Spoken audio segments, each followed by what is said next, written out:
கண்களை மூடுவோம். நல்ல தகப்பனே, சர்வ வல்லமை உள்ள எங்கள் ஆண்டவரே, இந்த அருமையான நேரத்திற்காக உமக்கு ஸ்தோத்திரம். நாங்கள் கூடி வரும்படி நீர் பாராட்டி இருக்கிற தயவுக்காக உமக்கு நன்றி ஆண்டவரே. உம்முடைய பாதத்தில் எடுபடாத நல்ல பங்கு உண்டு ஆண்டவரே. இந்த மாலை வேளையிலும் நீர் எங்களோடு கூட பேசுவீராக, இடைபடுவீராக. மகிமை உள்ள கரத்தில் எங்களை தாழ்த்துகிறோம் எங்கள் ஆண்டவர் இயேசுவின் நாமத்தில் பிதாவே. வெளிப்படுத்தின விசேஷம் 13ஆம் அதிகாரம் 7வது வசனத்தில் சகல கோத்திரத்தின் மேலும் ஜாதிகள் மேலும் பாஷைக்காரர் மேலும் அதற்கு அதிகாரம் கொடுக்கப்பட்டது அப்படின்னு சொல்லப்பட்டிருக்கு. எதை குறித்து இங்கே சொல்லப்பட்டிருக்கிறது, எந்த ஒரு காரியத்தை அப்படின்னு சொல்லி பார்க்கும் பொழுது நம்முடைய காலகட்டத்தில் நடந்து கொண்டிருக்கிற சில சம்பவங்களுடைய தீர்க்க தரிசனமான வார்த்தை அது. அதைத்தான் நாம் இன்றைக்கி என்ன செய்ய போகிறோம், பார்க்க போகிறோம். அந்த 13ஆம் அதிகாரத்தில் சொல்லப்பட்டிருக்கிறது அது அப்படின்னு இருக்குது இல்லையா, அது அந்த சகல பரிசுத்தவான்களை அது அதிகாரம் கொண்டது அப்படின்னு சொல்லப்பட்டிருக்கு இல்லையா. எதை பற்றி சொல்லப்பட்டிருக்கு அப்படின்னு கேட்டிங்கன்னா, அந்த 13ஆம் அதிகாரத்தில் 1வது வசனத்தில் சமுத்திரத்திலேருந்து ஒரு மிருகம் அப்படின்னு சொல்லியிருக்கிறது. அதுதான் என்ன செய்யுதான், சகல கோத்திரம் மேலும் பரிசுத்தவான்களோட யுத்தம் பண்ணி அவர்களை ஜெயிக்கும்படி அதற்கு அதிகாரம் கொடுக்கப்பட்டது. அதற்கு யார், அந்த அதற்கு யாருக்கு அப்படின்னு பார்த்தீங்கன்னா 13:1 சமுத்திரத்திலிருந்து ஒரு மிருகம் எழும்பி வந்ததாக சொல்லப்படுது. அந்த மிருகத்திற்கு தான் இந்த அதிகாரம் கொடுக்கப்படுகிறது. என்ன அதிகாரம்? சகல ஜனங்களையும் ஜெயிக்கும்படி, ஆளுகை செய்யும்படி அதற்கு அதிகாரம் கொடுக்கப்பட்டது அப்படின்னு இருக்கு. இப்போ இந்த மிருகம் என்பது, சமுத்திரத்திலிருந்து வரக்கூடிய மிருகம் என்பதற்கு என்ன அர்த்தம் அப்படின்னு கேட்டிங்கன்னா, அந்த வசனத்தையும் வாசித்துருங்க, அப்போ உங்களுக்கு ஈஸியாக புரியும். தானியேல் புஸ்தகம் 7ஆம் அதிகாரம் 23வது வசனத்தை வாசிங்கள். தானியேல் 7:23 வாசிங்க. அவன் சொன்னது, 4ஆம் மிருகம் பூமியிலே உண்டாகும் 4ஆம் ராஜ்யமாம். மிருகம் என்பது எதை குறிக்கிறது? ராஜ்யத்தை குறிக்கிறது. ஏன் நீங்கள் தானியேல் 7க்கு போனீங்க அப்படின்னு கேட்டிங்கன்னா, தானியேல் புஸ்தகம் 7ஆம் அதிகாரம் 3வது வசனத்தை வாசிங்க. அப்பொழுது வெவ்வேறு ரூபமுள்ள 4 பெரிய மிருகங்கள் சமுத்திரத்திலிருந்து எழும்பின. ஏன்னா ரெண்டுமே ஒரே விஷயம்தான். தானியேலில் வர்றதும் வெளிப்படுத்தலில் வர்றதும் சமுத்திரத்திலிருந்து எழும்பின அப்படின்னு இருக்கு. அப்போ சமுத்திரத்திலிருந்து ஒரு மிருகம் வருதுன்னா ஒரு ராஜ்யம் எழும்பி வருகிறது என்று அர்த்தம். சமுத்திரம் என்றால் ஜனங்கள். நாம் கூட சாதாரணமாக சொல்கிறோம்ல, ஜனசமுத்திரம் அப்படின்னு சொல்கிறோம் இல்லையா. ஜனங்கள் திரளாய் வெள்ளம் போல புறப்பட்டு வந்தார்கள் அப்படின்னு அந்த வார்த்தை இதுலேருந்து வந்தது தான். வசனத்தின்படி உங்களுக்கு சொல்லணும்னா, வெளிப்படுத்தல் 17:15 அந்த திரளான தண்ணீரின் மேல் அந்த வேசி உட்கார்ந்திருக்க கண்டாயே, அவைகள் ஜனங்களும் கூட்டங்களும் ஜாதிகளும் பாஷைக்காரருமாம் அப்படின்னு இருக்கு. அப்போ ஜனங்கள் என்பது, சமுத்திரம் என்பது ஜனங்களை குறிக்கிறது. அதிலிருந்து வரக்கூடிய மிருகம் என்பது ராஜ்யத்தை குறிக்கிறது. அதனுடைய அர்த்தம் என்னன்னா, ஜனங்கள் மத்தியிலிருந்து ஒரு ராஜ்யம் எழும்பி வரும் அப்படின்னு அர்த்தம். 7வது வசனத்தை, அதான் நம்ம தலைப்பு வசனம், அந்த வசனம் சொல்லுது, மேலும் பரிசுத்தவான்களோட யுத்தம் பண்ணி அவர்களை ஜெயிக்கும்படி அந்த அரசாங்கத்திற்கு, அதற்கு அதிகாரம் கொடுக்கப்பட்டதும் அல்லாமல் ஒவ்வொரு கோத்திரத்தின் மேலும் பாஷைக்காரர் மேலும் ஜாதிகள் மேலும் அதற்கு அதிகாரம் கொடுக்கப்பட்டது. அப்போது உலகத்தில் இருக்கிற எல்லாரையும் ஆளுகை செய்யும்படி, அதிகாரம் கொள்ளும்படி அதிகாரம் கொடுக்கப்பட்டது. அங்கே அப்படி தான் சொல்லியிருக்கு. அதிகாரம் கொடுக்கப்பட்டது அப்படின்னா என்ன அர்த்தம்? உலகத்தில் இருக்கிற அத்தனை பேரையும் ஆளுகை செய்யக்கூடிய ஒரு கவர்மெண்ட், வேர்ல்டு வைட். அது ஆங்கிலத்தில் ஒன் வேர்ல்டு கவர்மெண்ட் அப்படின்னு சொல்லுவாங்க, ஒரு அரசாங்கம் அப்படிம்பாங்க. இதுக்கு முன்னாடி அப்படி நடந்திருக்குதா அப்படின்னு கேட்டிங்கன்னா இருக்குது. நிறைய அரசாங்கங்கள் அப்படி பண்ணியிருக்கிறாங்க. உதாரணமாக சொல்லணும்னா, அலெக்சாண்டர் 70% உலகத்தை ஆளுகை செய்திருக்கிறார். என்னென்ன கேட்டிங்கன்னா, அன்னைக்கு உள்ள உலகம் வேறு. இந்த 2 அமெரிக்கா, ஆஸ்திரேலியாலாம் இப்போ தான் 16ஆம் நூற்றாண்டில் கண்டுபிடிச்சாங்க. அன்னைக்கு இருந்தது 3 கண்டம் தான், ஐரோப்பியா, ஆசியா, ஆப்பிரிக்கா, 3 கண்டம் தான். இந்த 3 கண்டங்களையும் ஆளுகை செய்தவர்கள் தான் உலகத்தை ஆளுகை செய்தவர்களாக. உங்களுக்கு இன்னும் கொஞ்சம் தெளிவாக சொல்லணும், பைபிளில் உள்ளபடி சொல்லணும் அப்படின்னா, லூக்கா எழுதின சுவிசேஷம் 2ஆம் அதிகாரம் 1வது வசனத்தை வாசிங்க. லூக்கா 2:1 வாசிங்கள். அந்நாட்களில் உலகமெங்கும் குடிமதிப்பு எழுதப்பட வேண்டும், உலகமெங்கும் குடிமதிப்பு எழுதப்பட வேண்டும் என்று அகஸ்துராயனால் கட்டளை பிறந்தது. ஒரு ராஜா, ரோம ராஜா அகஸ்டு சீசர், அவருடைய காலத்தில் என்ன சட்டம் போட்டாங்கன்னா, வேர்ல்டு ஃபுல்லாக குடிமதிப்பு எழுதணும் அப்படின்னு சொன்னாங்க. வேர்ல்டு ஃபுல்லாக. அப்போ யோசிச்சு பாருங்க, அன்னைக்கு அவர் காலத்துலேயும் வேர்ல்டுங்கிறது 3 கண்டம் தான். இந்த 15ஆம் 16ஆம் நூற்றாண்டில் தான் 2 அமெரிக்காவை கண்டுபிடிச்சாங்க, ஆஸ்திரேலியாவெலாம் கண்டுபிடிச்சாங்க. ஸோ உலகம் முழுக்க ஆளுகை செய்கிறதுக்கு பேர் தான் ஒன் வேர்ல்டு, முழு உலகத்தையும் ஆளுகை செய்வது. இந்த மாதிரி யார் யாரெல்லாம் பண்ணியிருக்கிறாங்க அப்படின்னு பார்த்தீங்கன்னா, பைபிள் படி இது வரைக்கும் நம்ம பைபிளில் சொன்னபடி 6 பேர் பண்ணியிருக்கிறாங்க. ஒன்று பார்வோன், 2வது சனகரிப், 3வது நேபுகாத் நேச்சார், நான்காவது அலெக்சாண்டர், நான்காவது கோரஸ், ஐந்தாவது அலெக்சாண்டர், ஆறாவது அகஸ்டஸ் சீசர். இப்போ நம்ம வாசித்தோம் இல்லையா? இந்த மாதிரி முழு உலகத்தையும் ஆளுகை செய்யக்கூடியதான அதிகாரம் இந்த ராஜாக்களுக்கு கொடுக்கப்பட்டது. ஒரு காலகட்டத்தில் அந்த ராஜாக்கள் அந்த ஆளுகை இழந்து போனார்கள். ஆனால் பைபிள் சொல்லுது கடைசி காலத்தில், வெளிப்படுத்தல் 13:7 நம்ம வாசித்த வசனத்தில், அதே மாதிரி உலகம் முழுக்க ஆளுகை செய்யக்கூடிய ஒரு கவர்மெண்ட் எழும்பி வரும். இதுதான் லாஸ்ட் கவர்மெண்ட், கடைசி கவர்மெண்ட். அதாவது உலகம் முழுக்க ஆளுகை செய்கிற கவர்மெண்ட். இதுக்கப்புறம் உலகம் முழுக்க ஆளுகை செய்யக்கூடிய ஒரு கவர்மெண்ட் வரும், ஒன்று வரும். அது யாருதுன்னு கேட்டிங்கன்னா இயேசு கிறிஸ்துவின் 1000 வருட அரசாட்சி. அதான் ஃபைனல். இதுக்கப்புறம் அடுத்து அதுதான் வரும். ஏன்னா இந்த கவர்மெண்ட்டோட மொத்தம் 7 தான் பைபிள் சொல்லுது. இந்த 7ஓட எல்லாம் முடிஞ்சிடும். வெளிப்படுத்தல் 17ஆம் அதிகாரத்தில் நீங்கள் 9வது வசனத்துலேருந்து 12வது வசனம் வரைக்கும் அதை பற்றி சொல்லப்பட்டிருக்கும். வாசிக்க வேண்டாம், நீங்கள் பார்த்துக்கோங்க. ஸோ 7 கவர்மெண்ட் வரணும். 6 கவர்மெண்ட் விழுந்துருச்சு. இப்போ 7வது கவர்மெண்ட் ரெடி ஆயிடுச்சு. இப்போ அந்த கவர்மெண்ட் எந்த காலத்தில் வருதோ அதான் கடைசி காலம் அப்படின்னு அர்த்தம். உலகம் முழுக்க ஒரு கவர்மெண்ட், ஒரு அரசாங்கம். இதுக்கு ஒன் வேர்ல்டுன்னு இங்கிலீஷில் சொல்லுவாங்க. இன்னைக்கு உள்ள டெக்னிக்கல் டேர்ம் அப்படின்னு சொல்லுவாங்க. உங்களுக்கு தெரியும் நினைக்கிறேன். எந்த ஒரு விஷயத்தையும் டெக்னிக்கல் டேர்மாக கொஞ்சம் சொல்லுவாங்க. உங்களுக்கு தெரியும் தானே? மருத்துவத்தில் கூட நீங்கள் பார்த்துருப்பீங்க இல்லையா? நெஞ்சு அடைச்சிருச்சு அப்படின்னு சொன்னால் ஈஸியாக புரிஞ்சிடும். இன்னும் கொஞ்சம் சொன்னோன்னா ஹார்ட் அட்டாக் அப்படின்னா நமக்கு இன்னும் கொஞ்சம் நல்லாவே புரிஞ்சிடும். ஆனால் இன்னும் கொஞ்சம் டெக்னிக்கலாக சொல்லுவாங்க, கார்டியாக் அரெஸ்ட் அப்படிம்பாங்க. கார்டியாக் அரெஸ்ட்னா பாதி பேருக்கு என்ன செய்யாது, புரியாது. அதே மாதிரி தான் இந்த ஹெப்படைட் பின்னு ஒன்று சொல்லுவாங்க. உங்களுக்கு ஹெப்படைட் பி வந்திருக்குது அப்படிம்பாங்க. நமக்கு ஹெப்படைட் பின்னு உடனே நமக்கு என்னன்னே தெரியாது. வெளியே வரும்போதே அவன் எப்படி வருவான்னா, அமெரிக்காவில் ஒரு 10 பேருக்கு அந்த வியாதி இருக்குது போல், அது ஒரு பெரிய வியாதி, நான் ஒரு பெரிய ஆள், யாருக்குமே வராதது எனக்கு வந்திருக்குது போல் அப்படிங்கிற ஃபீலோடு தான் வெளியே வருவோம் ஹாஸ்பிட்டலை விட்டு. ஏன்னா டெஸ்ட் எடுக்கும்போது ஹெப்படைட் பின்னு சொல்லியிருப்பார் அவர். அப்புறம் வெளியே கேட்டால் தான் சொல்லுவாங்க அதுக்கு பேர் மஞ்சக்காமாலை. இந்த டாக்டர் சொல்கிற விதத்திலே நமக்கு எப்படி இருக்குன்னா ஒரு நல்ல ஒரு கௌரவம் வந்துடும் நமக்கு. ஸ்வைன் ஃப்ளூ அப்படின்னு அவன் வெண்ணமும் நினச்சிருவான். பெரிய லெவலில் ஜப்பான், சைனாவில் இருக்கக்கூடிய ஒரு வியாதி நமக்கு வந்திருக்கு, இந்தியாவிலே இல்லை போலன்னு. அப்படி கேட்டால் கடைசியில் கதை பண்ணி காய்ச்சல் அதுக்கு பேர். அந்த மாதிரி தான் இந்த சில டெக்னிக்கல் டேர்ம் இருக்குது. அதுக்கு என்ன டேர்ம்னு கேட்டிங்கன்னா நியூ வேர்ல்டு ஆர்டர் அப்படிம்பாங்க. இந்த ஒன் வேர்ல்டு தான் என்ன சொல்லுவாங்க, நியூ வேர்ல்டு ஆர்டர், புதிய உலக பின்னணி அப்படிம்பாங்க. இது ஒவ்வொரு காலகட்டத்திலும் நடக்கும். அகஸ்டஸ் சீசருக்கு அப்புறம் இதை நிறைய பேர் ட்ரை பண்ணாங்க. ஆனால் ஆண்டவர் இந்த புதிய ஏற்பாட்டு காலத்தில் அது யாருக்கும் கொடுக்கவில்லை.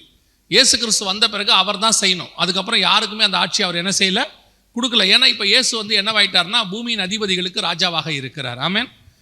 வெளிப்படுத்தின விசேஷம் 1ஆம் அதிகாரம் 5ஆம் வசனம் சொல்லுது, உண்மையுள்ள சாட்சியும் மரித்தோரிலிருந்து முதல் பிறந்தவரும் பூமியின் ராஜாக்களுக்கு அதிபதியுமாகிய இயேசு கிறிஸ்து. டோட்டல் வேர்ல்டுக்குமே இப்போ கிங் யார் தான்? நம்ம ஆண்டவர் தான் கிங்காக இருக்கிறார். அல்லேலூயா. என்ன நம்ம ஆண்டவர் கொஞ்சம் அமைதியான கிங்காக இருக்கிறார், அவ்வளோதான். இவ்வளோத்தையும் படைச்சிட்டு அவர் ஓரமாக உட்காந்துருக்கிறார் அமைதியாக பிதாக்கு பக்கத்தில். அவர் பிதா சொல்லிட்டார், அவனுடைய சத்துருக்களை பாதபடியாக்கி போடும் வரைக்கும் என்னுடைய வலது பாரசத்தில் உட்காருங்கன்னா அவர் சர்வ வல்லமையுள்ள தேவனே அமைதியாக உட்காந்துருக்கிறாரு. எனக்கு ஒரு பெரிய நம்பிக்கை இருக்குது. நேபுகாத் நேச்சார் 2 வேலை செஞ்சான். 2 முக்கியமான வேலை செஞ்சான் நேபுகாத் நேச்சார். ஒன்று, அந்த ஊரில் இருக்கிறதுலையே பெரிய சிலை ஒன்று செஞ்சான். பெரிய சிலை செஞ்சு நிறுத்தினான். 2வது 4ஆம் அதிகாரத்தில் நான் கட்டிய மகா பாபிலோன் அப்படின்னு சொல்லி ஒரு இடத்த கட்டினான். பாபிலோன்னா கோயில், பெரிய கோபுரம் உள்ளது தான் பாபிலோன். 2 கட்டினான். 2 கட்டி முடிக்கும் போது கர்த்தர் அவனை கீழே தள்ளினார்னு இருக்கு வசனத்தில். பெருமை உள்ளவனுக்கு கர்த்தர் எதிர்த்து நிற்கிறார். ஆமாம், நான் கட்டினேன் அப்படின்னு சொல்கிற ஆட்கள்லாம் தொலைஞ்சான். அதனால் இந்த ஒன் வேர்ல்டு கவர்மெண்ட்டை உருவாக்குறவங்கெல்லாம் இந்த வேலையை செய்வாங்க.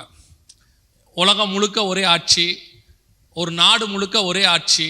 இந்த ஒன் வேர்ல்டு கவர்மெண்ட்னா என்ன தெரியுமாங்க? ஒரு 4 விஷயம் இருக்கும். இதுதான் ஒன் வேர்ல்டு கவர்மெண்ட். என்னன்னு கேட்டிங்கன்னா, உலகம் முழுக்க ஒரு ராஜா இருப்பார், ஒன் கிங். சரியா? 2வது, உலகம் முழுக்க ஒரே பாஷை இருக்கும். உங்களுக்கு 11ஆம் அதிகாரம் ஆதியாகமத்தின் புஸ்தகத்தை நீங்கள் வாசித்து பாருங்க. அங்கே தான் ஃபஸ்ட்டு ஒன் வேர்ல்டு கவர்மெண்ட்டை ஃபார்ம் பண்ண ட்ரை பண்ணுறாங்க. அவங்க பாபிலோனில் ஆரம்பிக்கிறாங்க. அங்கே ஆரம்பிக்கும் பொழுது, அந்த ஒன் வேர்ல்டு கவர்மெண்ட் ஆரம்பிக்கும் போது வசனம் சொல்லுது, பூமி எங்கும் ஒரே பாஷையாக இருந்தது. அப்போ அவங்க சொல்கிறாங்க, நாம் எங்கும் சிதறி போகாதபடிக்கு ஒரே இடத்துல இருப்போம் அப்படிங்கிறாங்க. இதுதான் ஃபஸ்ட்டு ஒன் வேர்ல்டு கவர்மெண்ட் அவங்க ஸ்தாபிக்க முயற்சி பண்ணது. கர்த்தர் அதை தாறுமாறாக்கினார். ஒரு விஷயத்தை நீங்கள் புரிஞ்சுக்கணும், சரியா? பைபிள் படிக்கிறவங்க தெரிஞ்சுக்கணும். உங்கள் எல்லாருக்கும் தெரிஞ்ச ஒரு வேர்டு இருக்குது. என்ன வேர்டு தெரியுமா? கர்த்தர் இணைத்ததை மனுஷன், இன்னொன்று இருக்கு, கர்த்தர் பிரித்ததை மனுஷன் இணைக்காதிருப்பானாக. நீங்க அப்படி சொல்றீங்க அப்படின்னு கேட்குறீங்களா? ஆதியாகமம் 1 முதல் 11 அதிகாரத்துக்குள்ள மட்டும் மிக முக்கியமான 7 பிரிவினைகளை கர்த்தர் செய்வார்.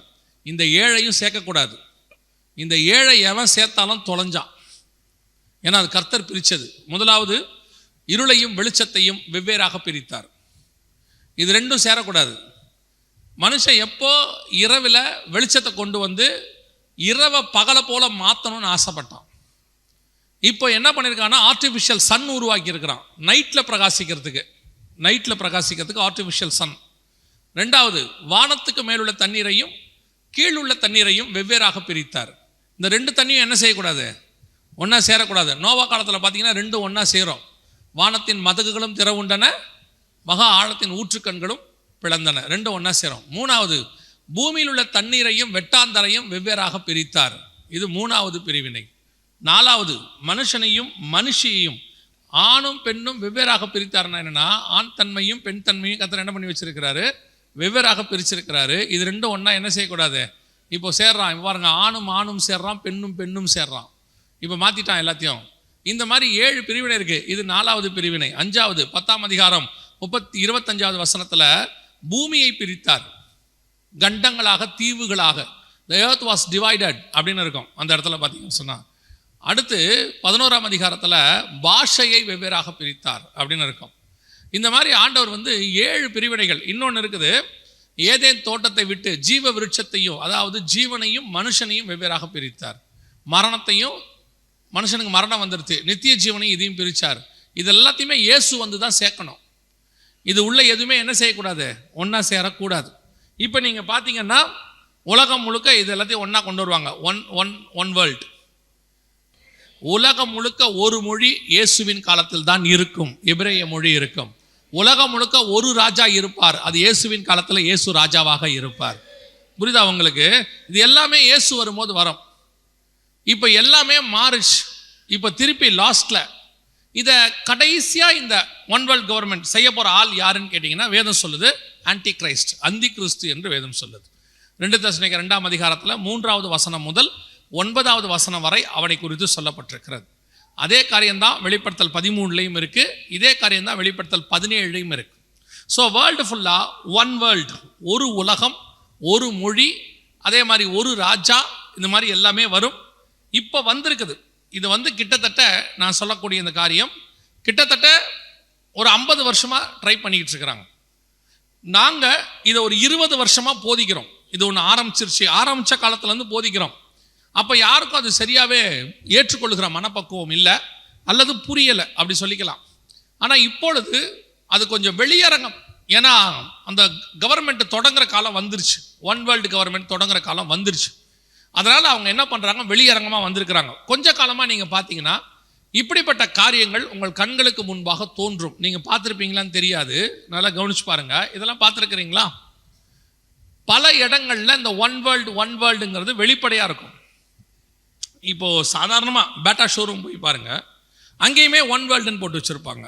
உலகம் முழுக்க எல்லாம் கம்பைன் பண்ணி ஒரு தொழில். இப்போ இந்த ஏர்லைன்ஸ் இருக்குது பார்த்தீங்களா, இதுக்கு பேர் ஸ்டார் அலையன்ஸ்னு பேர். வேர்ல்டு ஃபுல்லாக ஒரே ஏர்லைன்ஸ் கணக்கு. இப்போ நீங்கள் அமெரிக்காவுக்கு போகணுன்னா இந்தியாவிலேருந்து நேராக அமெரிக்காவுக்கு போகிறதுக்கு ஒரு ஃப்ளைட்டு மட்டும்தான் இருக்கும். இவங்களே ஷேர் பண்ணிப்பாங்க. நான் கொஞ்சம் தூரம் கொண்டு வந்து விட்டுறேன், அங்கேருந்து நீ கூட்டிகிட்டு போ. திருப்பி அவன் கொண்டு வந்து துபாயில் விட்டுருவான், துபாயிலேருந்து இவன் கூப்பிட்டு வருவான். 2 பேரும் வெவ்வேறு ஏர்லைன்ஸாக இருப்பாங்க, ஆனால் ஒரு வேலையை செய்வாங்க 2 பேரும். நான் சொல்கிறது உங்களுக்கு புரியுதா? இதே மாதிரி ஏர்லைன்ஸ் மட்டும் இல்லை, எல்லா தொழிலையும் வந்தாச்சு. வேர்ல்டு ஃபுல்லாக ஒன் வேர்ல்டு அப்படின்னு சொல்லக்கூடிய இணைக்கக்கூடியது இப்போ நடந்துட்டுருக்கு. ஒரே பூமி, ஒரே குடும்பம், ஒரே எதிர்காலம். ஒரே குடும்பமாக இருக்க முடியாது. ஏன் முடியாது? அதாவது சொல்லும் போது சொல்கிறாங்கன்னு அர்த்தம் அப்படி அல்ல. அவங்க என்ன சொல்ல வராங்க அப்படின்னு கேட்டிங்கன்னா, வேர்ல்டு ஃபுல்லாக ஒரே காரியம் நடக்கணும். இது சும்மா விளையாட்டுக்கு போட்டதெல்லாம் இல்லை. இப்போ இதுக்கான ப்ரூஃப்ஸை நம்ம பார்க்க போகிறோம். பைபிளில் வெளிப்படுத்தல் 13:17 அந்த வெளிப்படுத்தல் 13:7 சொன்னதுக்கான ப்ரூஃப் நம்ம காலத்தில் நடக்குது. இப்போ வேர்ல்டு ஃபுல்லாக ஒரே கவர்மெண்ட் கொண்டு வருவதற்கு, ஒரு அரசாங்கத்தை கொண்டு வருவதற்கு நிறைய வேலை செஞ்சுட்டு இருக்கிறாங்க. அப்படி என்னங்க செய்கிறாங்க அப்படின்னு கேட்டிங்கன்னா, நான் சொன்னல ஒரு 20 வருஷம் 30 வருஷமாக நடக்குதுன்னு. இப்போது நீங்கள் பார்த்ததை நான் சொல்கிறேன், உங்கள் கண்ணுக்கு முன்னாடி இருக்கிற சில விஷயங்கள் சொல்கிறேன். இப்போ நீங்கள் இங்கேருந்து அப்படியே போகிறீங்க, ஹைவேஸ் போகிறீங்களா? இங்கேருந்து ஹைவேஸில் இருக்கிற போர்டெல்லாம் என்ன கலரில் இருக்குது? ஹைவேஸ் போர்டு கிரீன் கலரில் இருக்குல்ல. எப்பத்துலேருந்து அப்படி இருக்குது தெரியுமா? உலகம் முழுக்க எந்த நாட்டுக்கு ஹைவேஸ்க்கு போனீங்கனாலும் போர்டு கிரீன் கலரில் தான் இருக்கும், வேர்ல்டு வைட். இதே 30 வருஷத்துக்கு முன்னாடி இந்தியாவில் ஹைவேஸில் கிரீன் கலர் போர்டு இருக்காது, ப்ளூ கலரில் தான் இருக்கும் போர்டு. இப்போ ப்ளூ கலர் போர்டை ஸ்டேட் ஹைவேஸ்க்கு மாற்றிட்டு கிரீன் கலர் போர்டை எங்கே கொண்டாந்துட்டாங்க?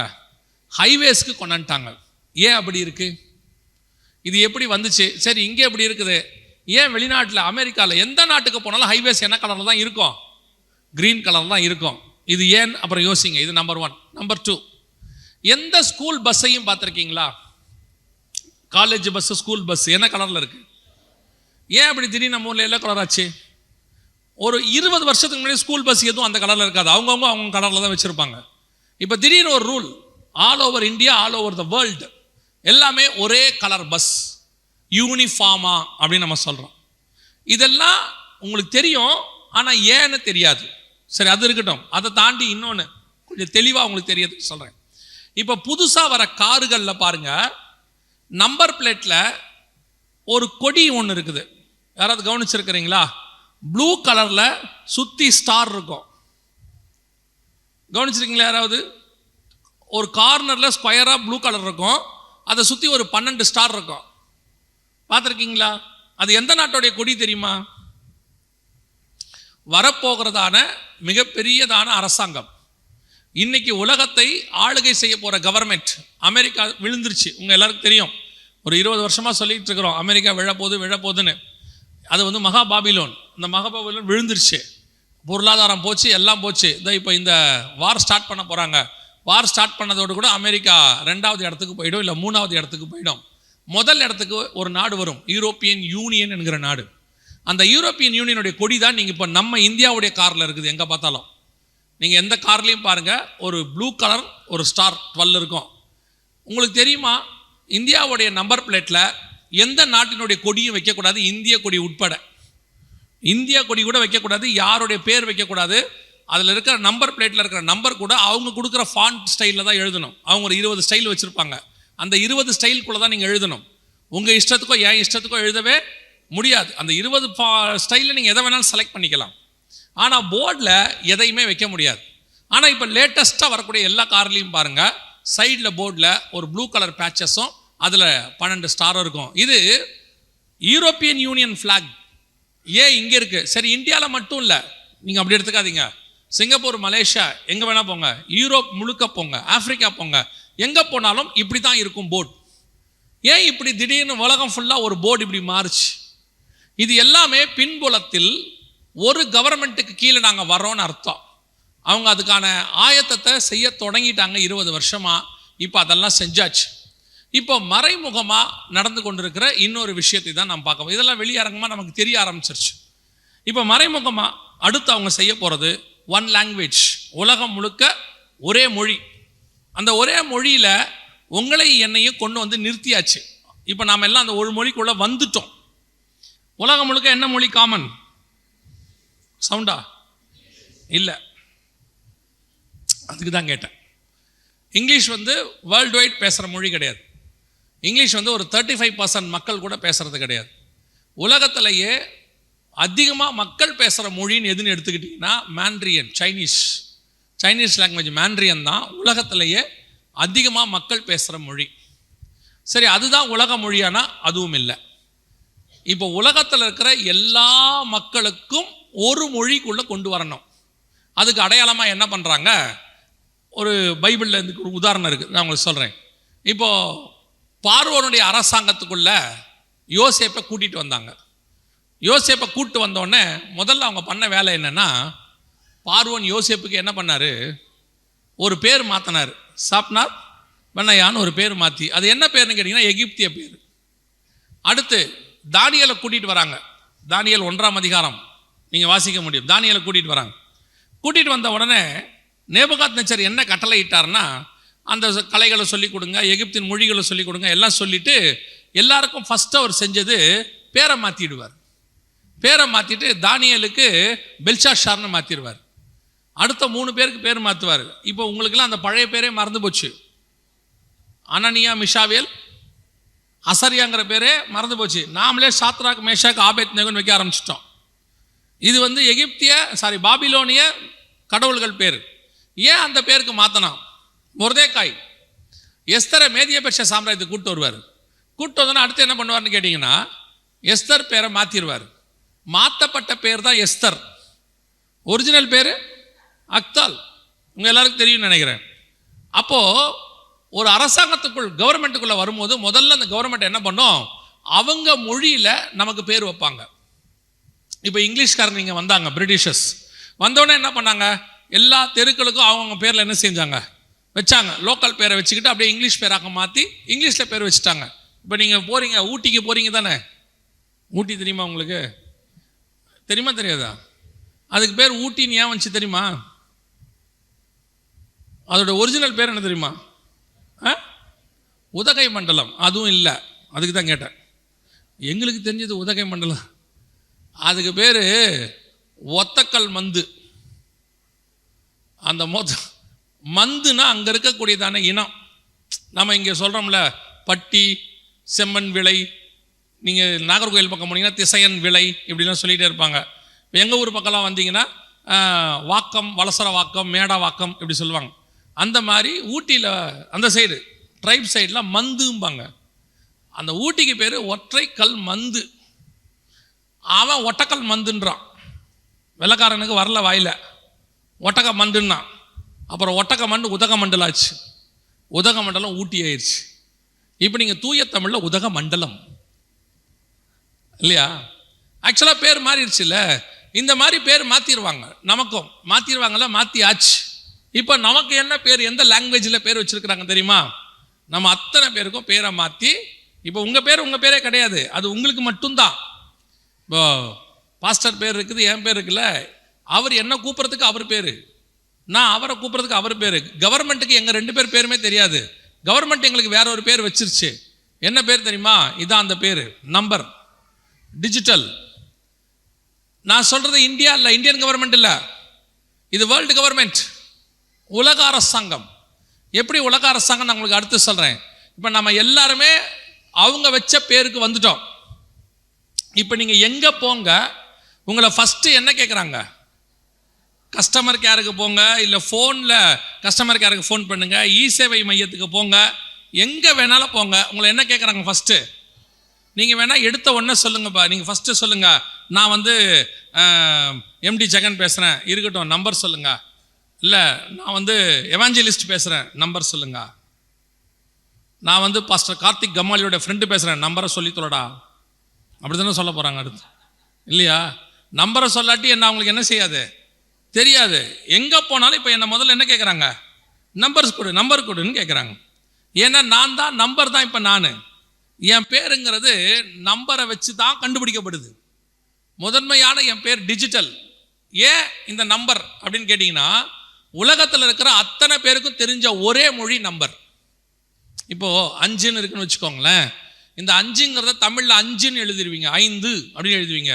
இங்கிலீஷில் 5ன்னு எழுதுவீங்க, ஹிந்தியில் இங்கிலீஷில் 5ன்னு எழுதுவீங்க. ஆனால் நம்பராக எழுதுனா 5ன்னு எழுதிட்டா உலகத்தில் இருக்கிற எல்லாருக்கும் அது 5 தான். அவனுக்கு படிக்க வேண்டிய அவசியத்தில் கஷ்டமே கிடையாது, யார் வேணாலும் படிச்சுக்கலாம். ஸோ இப்போ எனக்கு நம்பரில் பேர் வச்சுட்டா என் பேரை என்ன செய்யலாம், யார் வேணாலும் படிக்கலாம். இப்போ என் பேரை எம்டி ஜெகனுங்கிறத தமிழில் நான் எழுதிட்டேன்னா இங்கிலீஷ்காரனால என்ன செய்ய முடியாது, படிக்க முடியாது. சைனீஸால் படிக்க முடியாது. ஆனால் என் நம்பரை நான் எழுதிட்டேன்னா அவன் படிச்சிருவான். ஸோ வேர்ல்டு வைட் நம்ம எல்லாருக்கும் காமனான லாங்குவேஜில் பேர் வச்சாச்சு. எல்லாருக்கும் எல்லா நாட்டுக்கு போனீங்கனாலும் இப்படி ஒரு நம்பர் கொடுத்தாச்சு. அமெரிக்காவில் ஆரம்பித்து சின்ன தீவு ஸ்ரீலங்கா வரைக்கும் மக்கள் இனி நம்பருக்குள்ளே கொண்டாந்தாச்சு.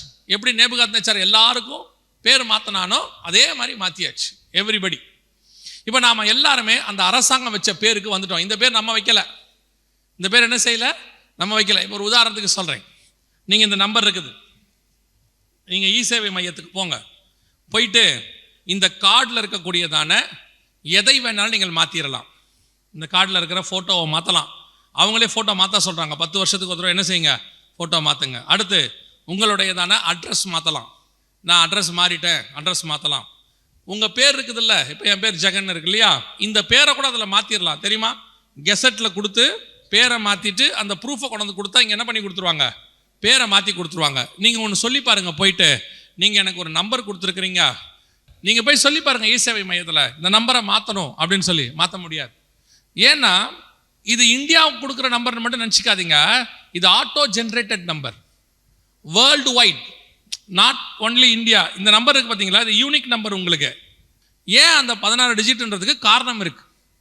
இப்போ 2018க்கு மேலே, குறிப்பாக கொரோனாவுக்கு பிறகு நீங்கள் வாங்கின கார்டு வாங்கினவங்க, அதாவது காதை புதுப்பிச்சவங்க, ரினியூ பண்ணவங்க, புதுசாக வாங்கினவங்க எல்லாரும் பாருங்க, உங்கள் கார்டில் கீழே ஒன்று கொடுத்துட்டு பாருங்க, விஐடின்னு ஒன்று கொடுத்துருக்கு பாருங்க, நம்பருக்கு கீழே இந்த பக்கம் இருக்கு பாருங்க. விஐடி அப்படின்னா என்ன தெரியுமா? விர்ச்சுவல் ஐடின்னு பேர். அதாவது உங்கள் நம்பர் உங்கள் அட்டையில் தான் 12 இருக்கும், ஆனால் கம்ப்யூட்டரில் 16 தான் இருக்கும். இப்போ புது கார்டு வாங்கினீங்கன்னா இதே மாதிரி பிரிண்ட் பண்ணி கொடுத்துருவாங்க. மேலே 12ம் கீழே 16ம் பிரிண்ட் பண்ணி கொடுத்துருவாங்க. இப்போ நியூ கார்டு நம்ம எல்லாரையும் 16 டிஜிட்டுக்கு மாற்றியாச்சு. ஏன் 16 டிஜிட்டுக்கு மாற்றினாங்க அப்படின்னு கேட்டிங்கன்னா, 16 டிஜிட்டுக்கு மாற்றினாதான் 666க்குள்ளே வரும். வெளிப்படுத்தல் 13:18 இதிலே ஞானம் விளங்கும், புத்தியுடையவன் கணக்கு பார்க்கடவன், இது மனுஷனுடைய இலக்கமாக இருக்குது, இதனுடைய இலக்கம் 666 அப்படின்னு இருக்குது இல்லைங்களா? அந்த 666 அப்படின்னு வரணும்னா நமக்கு 16 டிஜிட் நம்பர் கொடுக்கணும். கம்ப்யூட்டருக்கு 2 டிஜிட்டு உள்ளுக்குள்ள, நம்ம கையில் 16, மொத்தம் சேர்த்தா எத்தனை? 18. இந்த 18 தான் 6 6 6 பிரிப்பாங்க. 12 கொடுத்தா பிரிக்க முடியாது, 16 கொடுத்தா தான் பிரிக்க முடியும். இப்போ நம்ம எல்லாருக்கும் 16 டிஜிட் நம்பர். உங்கள் ATM card 16 digit, debit card, credit card 16 digit, உங்களுடைய ஆதார் நம்பர் 16. நம்ம அத்தனை பேரையும் 666க்குள் கொண்டு வருகிற வேலை முடிஞ்சிருச்சு, செஞ்சு முடிச்சாச்சு, வேலை ஓவர். நீங்கள் நானும் அந்த நம்பருக்குள்ளே தான் இருக்கிறோம். இப்போ அடுத்து இன்னும் ஒரு நம்பர் மாறும்ல, மாறிடுச்சு. நாங்கள் மாறும்னு சொல்லிட்டு இருந்தோம், அதான் கடைசி. அது கடைசியாக மாறிடுச்சுன்னா நம்மளை மொத்தமாக கொண்டு வந்துட்டாங்கன்னு அர்த்தம் அப்படின்னு சொல்லிக்கிட்டு இருந்தோம். இந்த வருஷம் 2024 அதை மாற்றிட்டாங்க. என்ன நம்பர் அப்படின்னா, உங்கள் செல்ஃபோன் நம்பர் இருக்குது இல்லையா, செல்ஃபோன் நம்பர் எத்தனை டிஜிட் இருக்கு? 10 12 அப்படி கேட்க ஏற்றிக்கிட்டே போவாங்க. 12 14 14 16 16 18 கடைசி வரைக்கும் போயிட்டீங்கன்னா மீட்டிங் முடியாது. இப்போ உங்கள்கிட்ட எத்தனை டிஜிட் இருக்கு? 14 டிஜிட் இருக்கு உங்ககிட்ட. ப்ளஸ் 91 இருக்கா முன்னாடி. ப்ளஸ்ங்கிறதுக்கு என்ன அர்த்தம்? 00ன்னு அர்த்தம். ப்ளஸ் போடுறதுக்கு பதிலாக என்ன போடலாம்? 0091, ஒரு 10 டிஜிட். மொத்தம் எத்தனை ஆச்சு? 14. இது எத்தனையா மாறணும்? 16 மாறணும். 16 மாற்றியாச்சு பிஎஸ்என்எல்ல. இப்போ 2024 இருந்து இந்த 00க்கு முன்னாடி இன்னும் 2 0 சேர்த்துட்டாங்க. இப்போ வரக்கூடிய எல்லாருக்குமே 16 டிஜிட் நம்பர் தான். இப்போ எல்லாமே 16, ஆதார் 16, பேங்க் கார்டு 16, உங்களுடைய ஃபோன் கார்டு 16, எல்லாமே 16. இப்போ எல்லாமே இது அத்தனையும் இதோட ஸ்பெஷாலிட்டி என்னன்னா, இது எல்லாம் ஒரு 16க்கு கீழே இருக்குது. எந்த 16க்கு கீழே? பேங்க் போனீங்க அக்கௌண்ட் ஓப்பன் பண்ணுறதுக்கு என்ன ப்ரூஃப் கேட்டாங்க? ஆதார் கேட்டாங்க. சிம் கார்டு வாங்க போனீங்க, என்ன ப்ரூஃப் கேட்டாங்க? ஆதார் கேட்டாங்க. கார் வாங்குறதுக்கு என்ன கொடுத்தீங்க? லைசன்ஸ் வாங்குறதுக்கு, பாஸ்போர்ட் வாங்குறதுக்கு, உங்கள் வீட்டை ரிஜிஸ்டர் பண்ணுறதுக்கு, கல்யாணம் ரிஜிஸ்டர் பண்ணுறதுக்கு, பர்த் சர்டிஃபிகேட் வாங்குறதுக்கு, அத்தனையும் ஒரு 16க்கு கீழே கொடுத்தாச்சு. இப்போ இந்த ஒரு 16 டைப் பண்ணால் இ சேவை மையத்தில் போய் இதுக்கு கீழே எத்தனை 16 இருக்குதுன்னு காட்டிடும். இதுக்கு கீழே இருக்கிற மொத்த டீட்டெயில்ஸையும் கொடுத்துரும். இப்போ உங்களோட எல்லா 16ஐயும் சேர்த்து ஒரே 16 மாத்திர வேலை நடந்துகிட்டு இருக்கு. நடக்க போது இல்லை, நடந்துகிட்டு இருக்கு. திடீர்னு ஒரு அனௌன்ஸ்மெண்ட் ஒன்று கொடுப்பாங்க. இப்போ உடனே வராது, அதுக்கு முன்னாடி இன்னொரு இன்சிடென்ட் நடக்கணும். நான் அதை உங்களுக்கு சொல்கிறேன். இதெல்லாம் 20 வருஷமாக சொல்லிட்டு இருக்கிறோம். ஆனால் சபை 20 வருஷமாக எதுக்கு பின்னாடி ஓடிட்டு இருக்குது? ஆசீர்வாதத்துக்கு பின்னாடி ஓடுது. நமக்கு சுற்றி இருக்கிற எந்த பிரச்சனையும் நமக்கு தெரியாது. கொஞ்சம் கொஞ்சமாக இது நீங்கள் எதை பேஸ் பண்ணி ஜெபம் பண்ணுறீங்க, எதை பேஸ் பண்ணி நீங்கள் போயிட்டுருக்கிறீங்கன்னா, இப்போ உங்களோட ஜெபங்கள்லாம் வேறு மாதிரி போயிட்டுருக்கு. எரேமியா சொல்வார், நேபுகாத் நேச்சார் என்கிறவன் வரப்போகிறான், எருசலேம் மண்மேடாகி போகும், ஆலயத்தின் பர்வதம் சீலோவை போல மாறும்னு சொல்வார் 26 எரேமியால. உடனே என்ன பண்ணுவான் தெரியுமா? எரேமியாவை பிடிச்சி காவல் வீட்டில் போட்டுருவான். சொன்னவரை பிடிச்சி தூக்கி போட்டான். அப்புறம் பார்த்தா அது நடந்துச்சு. அதே தான் இப்பவும் சொல்கிறோம். நீங்கள் எதை சொல்லுகிறோமோ, முக்கியமான விஷயத்தை சொல்லும் போது நீங்கள் அதை கவனிக்க மாட்டேங்கிறீர்கள். நமக்கு என்ன இருக்கு? வீடு கட்டணும், வாசல் கட்டணும், பையனுக்கு கல்யாணம் பண்ணி வைக்கணும், பொண்ணுக்கு கல்யாணம் பண்ணி வைக்கணும், வெளிநாட்டுக்கு அனுப்பணும், பேரப்பிள்ளையை பார்க்கணும், செத்து போகணும், வேலை முடிஞ்சு. என்ன நடக்குதுன்னே ஒன்றும் புரிய மாட்டேங்குது. இப்போ முழுக்க முழுக்க நம்மை ஒரு அரசாங்கத்துக்கு கீழே ஒப்படைக்க போறாங்க. நான் சொல்றது இந்தியன் கவர்மெண்ட் இல்லை, வேர்ல்டு வைட் கவர்மெண்ட், ஓர் உலக அரசாங்கம். அதுக்கு சைன் எல்லாம் பண்ணியாச்சு. நீங்க பார்க்கறது எல்லாமே ஒரு 10 வருஷத்துக்கு முன்னாடி உள்ளது. இது இப்போ இந்த வருஷம் வச்சாச்சு.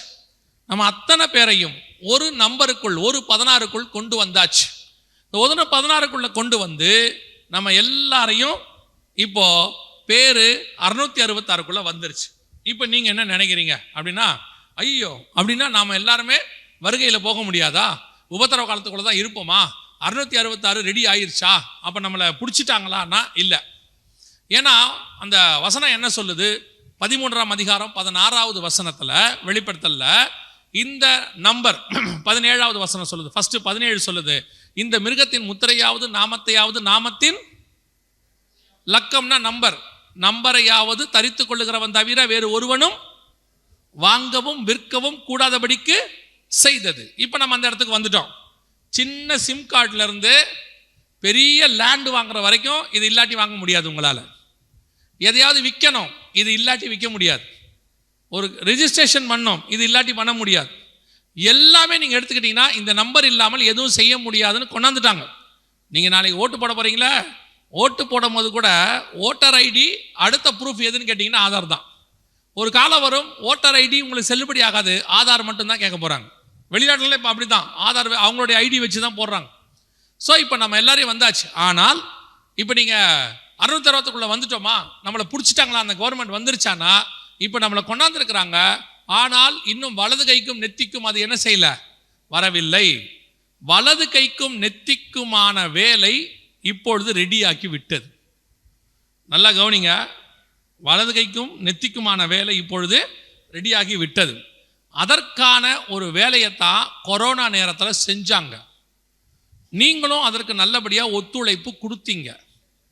நல்லபடியாக அதுக்கு ஒத்துழைப்பு கொடுத்து கையிலையும் நெத்திலையும் முத்திரை போடுறதுக்கு நாங்கள் ரெடின்னு நீங்கள் சொல்லாமல் சொன்னீங்க.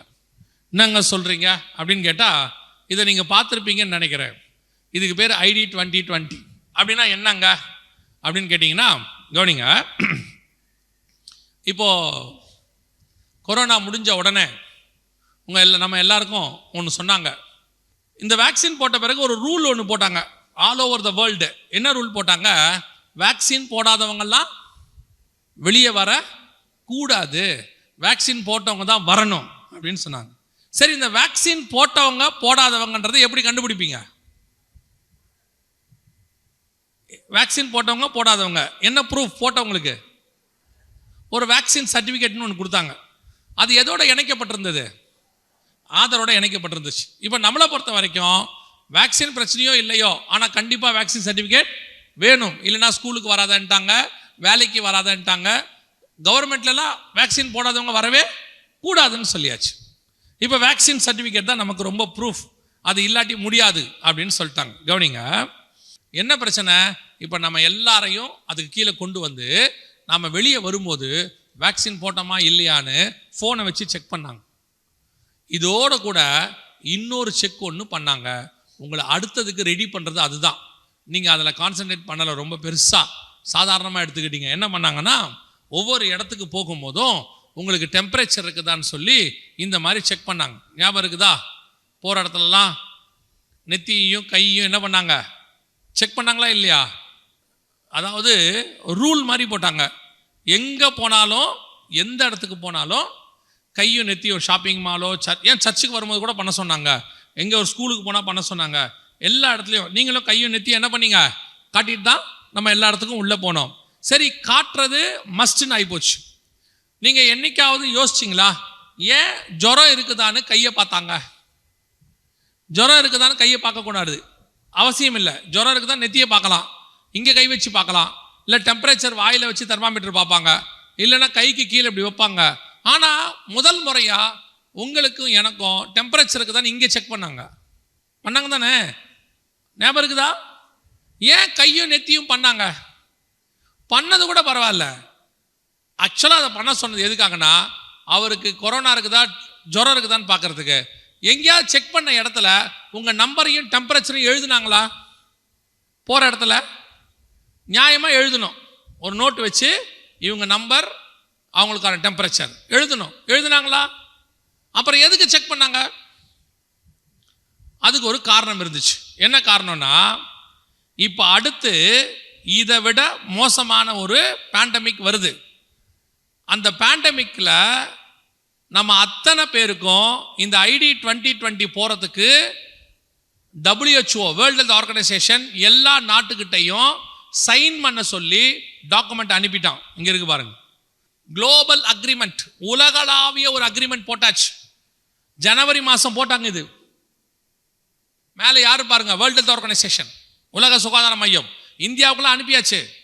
இவன் என்ன, இப்போ நான் உங்களுக்கு என்னன்னு சொல்கிறேன், இங்கே இருக்கு பாருங்க, இப்படி இருக்கு பாருங்க. இவர் தான் சொல்லியிருக்கிறாரு.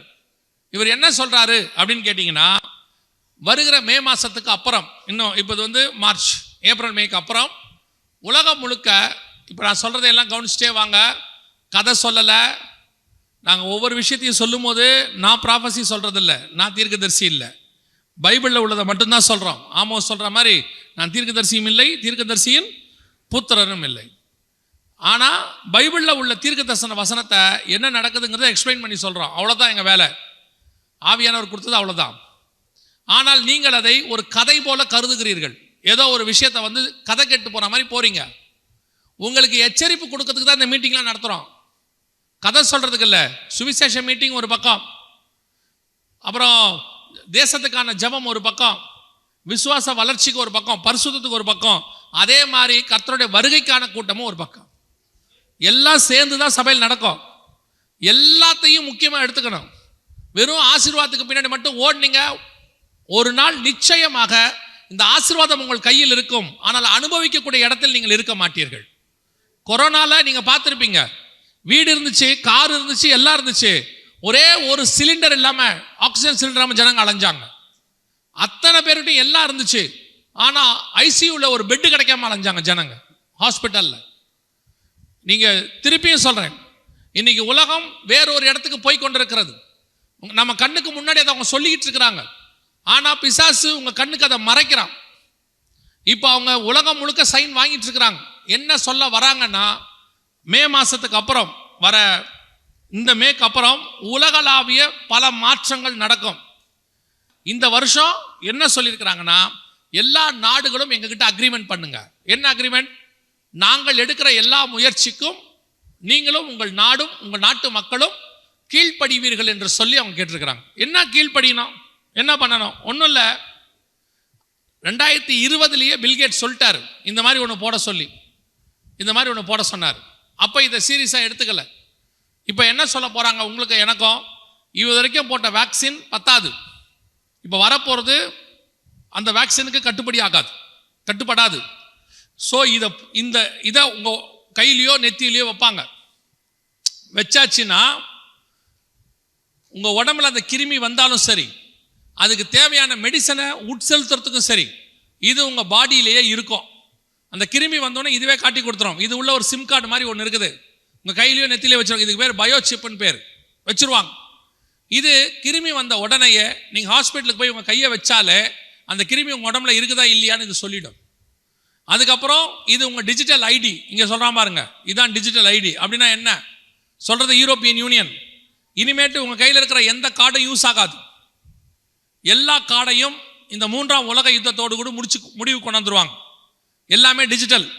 இப்போவே உங்களை எல்லாத்தையும் டிஜிட்டலுக்கு மாற்றிக்கிட்டு இருக்கிறாங்க. மாற்றுறாங்க தானே? பண பரிமாற்றம் முழுக்க என்ன செஞ்சுட்டாங்க? டிஜிட்டலுக்கு மாற்றியாச்சு. நீங்கள் ஆன்லைன் கிளாஸ் டிஜிட்டல் ஆயிடுச்சு, ஒர்க் ஃப்ரம் ஹோம் டிஜிட்டல் ஆயிடுச்சு, எல்லாமே டிஜிட்டல். அதாவது எல்லாமே கம்ப்யூட்டர் பேஸ் பண்ணி, உங்கள் உடம்பை பேஸ் பண்ணி. இப்போ என்ன பண்ண போகிறாங்க அப்படின்னா, உங்கள் கையில் இதை போட்டுருவாங்க.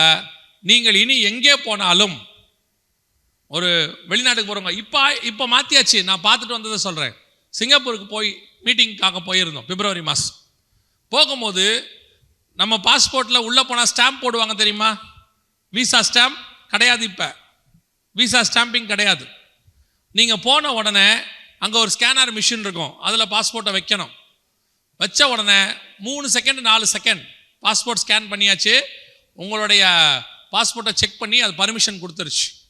உள்ளே போனோம், போய் நின்ன உடனே முழுசாக ஒன்று ஸ்கேன் பண்ணிச்சு.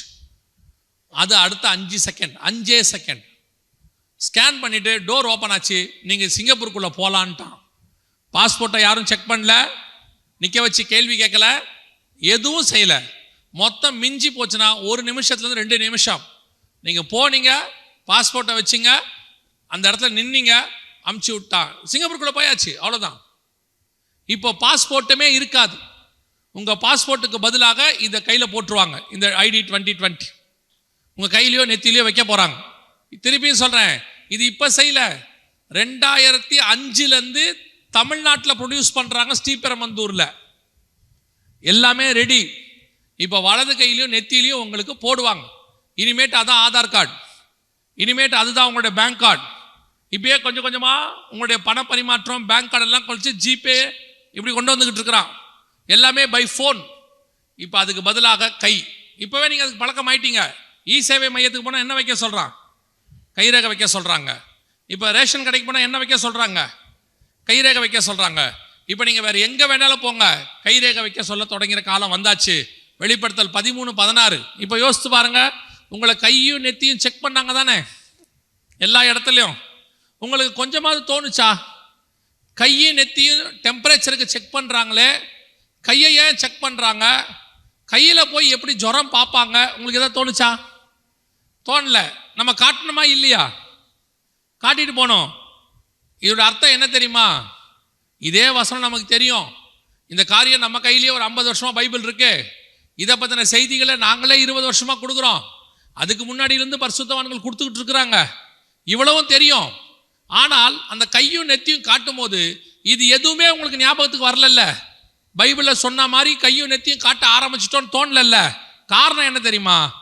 மத்தேயு 24:37-38 ஆண்டவர் சொல்றாரு, கடைசி காலத்தில் ஜனங்க எப்படி இருப்பாங்கன்னா உணர்வில்லாத இருதயத்தோடு கூட இருப்பார்கள்னு பைபிள் சொல்லுது. நீங்க உணர்வில்லாத இருதயம் என்ன நினைச்சுக்கிறீங்க? எந்த உணர்வும் இல்லை. இப்ப பாவமே அவனுக்கு பாவமா தெரியல. ஒரு காலத்தில் நமக்கு பாவமா தெரிஞ்சதெல்லாம் இன்னைக்கு சாதாரணமான விஷயமா மாறிடுச்சு. பைபிள்ல சொன்ன வசனங்கள் எல்லாம் இன்னைக்கு சாதாரணம். அவனுக்கு அது உணர்வே வரமாட்டேங்குது. இப்போ இவ்வளோ பெரிய விஷயம் நடக்குது. கையும் நெத்தியும் போன தலைமுறையில் கிடையாது. 20 வருஷத்துக்கு முன்னாடி, இன்னும் சொல்ல போனால் 15 வருஷத்துக்கு முன்னாடி இப்படி கிடையாது. இப்போ எல்லாருடைய கை நெத்தி எங்கே, அமெரிக்காவில் ஆரம்பித்து இந்தியா வரைக்கும் எந்த இடத்துக்கு போனாலும், ஒரு ஸ்கூலுக்குள்ளே போனால், ஒரு ஆஃபீஸ்க்குள்ளே போனால், ஒரு ஷாப்பிங் மாலுக்குள்ளே போனால், ஒரு சின்ன ஏரியாவுக்குள்ளே போனீங்கனாலும் செக் பண்ணி தான் அனுப்புனாங்க. பஸ்ஸில் ஏறினா, ட்ரெயினில் ஏறினா, ஃப்ளைட்டில் ஏறினா, எங்கே போனாலும் செக் பண்ணாங்க கையும் நெத்தியும். நமக்கு உணர்வு வந்துச்சா? ஐயோ, பைபிளில் சொன்ன மாதிரியே நடக்குதே, கையும் நெத்தியும் காட்டுறோமே, இது இல்லாமல் முடியாதுன்னு 17ஆம் வசனம் சொல்லுதே, நாம் அந்த இடத்துக்கு வந்துட்டோமே தோணுச்சா? அதனால தான் ஆண்டவர் சொல்றாரு, என் ஜனங்கள் அறிவின்மையால் சங்காரம் ஆகிறார்கள். இப்போ யோசித்து பாருங்க, நமக்கு முன்னாடி நடந்துச்சு. ஆனால் அவங்க டார்கெட் நம்ம மட்டும் இல்லை. அவங்க மெயின் டார்கெட் யாரு தெரியுமா? நம்ம பிள்ளைகள். ஒருவேளை வருகை தாமதிக்குமானால், நாளைக்கு நம்ம பிள்ளைகளுக்கு இதை கையில் போட சொல்லும் போது, ஸ்கூலுக்கு போகும்போது நீங்களே போட வேணான்னு சொல்ல போகிறது இல்லை. ஏன்னா உங்களுக்கு உங்கள் பிள்ளையோடைய ஆத்மாவை விட, உங்கள் பிள்ளையோடைய ஸ்பிரிச்சுவாலிட்டியை விட, உங்களுக்கெல்லாம் உங்கள் பிள்ளையோடைய படிப்பு தான் முக்கியம். பிசாசு மண்டையில் ஏற்றி விட்டான். படிப்பு படிப்பு படிப்பு படிப்பு. படிக்காட்டி நடுத்தரில் நிற்ப, படிக்காட்டி பிச்சை எடுப்ப, படிக்காட்டி நாசமாக போவ, படிக்காட்டி நீ என்ன ஆவனே தெரியாது. எவன் சொன்னா? யார் சொன்னது? தெரிஞ்சுக்கொள்ளுங்க, படிப்பு ஒரு டூல். ஒரு டூல். படித்தாலும் கர்த்தர் உயர்த்துவார், படிக்கா விட்டாலும் கர்த்தர் உயர்த்துவார். திருப்பி சொல்றேன், படிக்க வேணான்னு நான் சொல்லலை. படிப்பை விக்கிரகமா மாத்தாதிய. படிப்பை ஃபர்ஸ்ட் பிளேஸ் கொண்டாந்துருங்க. பையனுக்கு பைபிள் வாசிக்கிறானா, ஜோம் பண்றானா கூட கவலை கிடையாது. சர்ச்சுக்கு வரானான்னு கவலை கிடையாது. ஆட்டோக்காரருக்கு மேல இருக்கிற பயம் ஆண்டவர் மேல இல்லை. நிஜமா தான். கிளப்பும் போதே பையனை எப்படி கிளப்புறீங்க? ஆட்டோக்காரர் வந்துருவாரு, ரெடியாவும் ரெடியாவும், வண்டி வந்துடும்.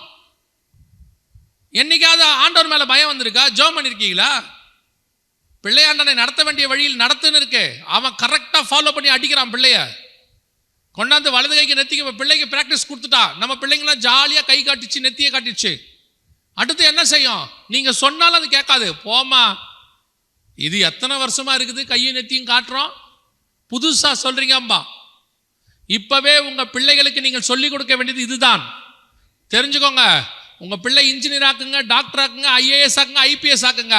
ஆனா முதல்ல கொண்டு போய் பரலோகத்துல சேர்க்கிற வழியை மட்டும் முதல்ல பார்த்துக்கோங்க.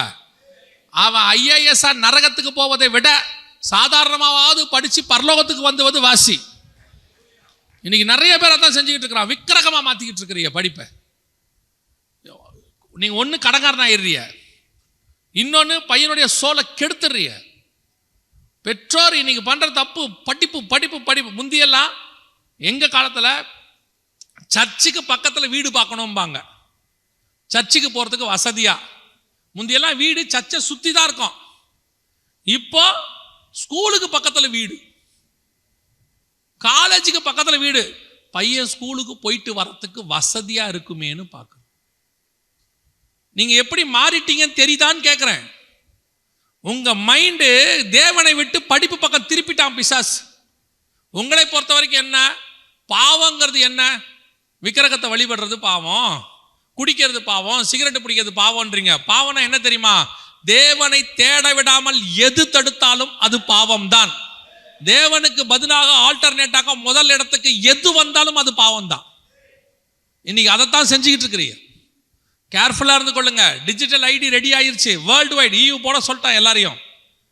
இன்னும் ஒரே ஒரு பேண்டமிக், அதுவும் ரெடியா இருக்கு, எப்ப வரும் தெரியாது.